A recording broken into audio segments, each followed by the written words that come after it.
शुभ सकाळ सर्वांना. मी साची आज एक अशा वाक्यावर बोलणार आहे जे छोटं आहे पण जग बदलण्याची मोठी शक्ती देतं.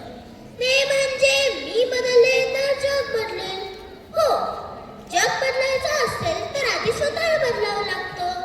आपण किती वेळा म्हणतो लोक असं करतात तसं करतात, कोणी मदतच करत नाही. पण खरंच मी स्वतः काय करते? नेहमी दुसऱ्यांना दोष देण्याची काय गरज आहे? जर मी दोषांची मदत केली तर माझ्याकडे पाहून इतरही बदलू शकतात. कारण बदलाची सुरुवात नेहमी एका लहान कृतीने होते आणि ती कृती मी करू शकते.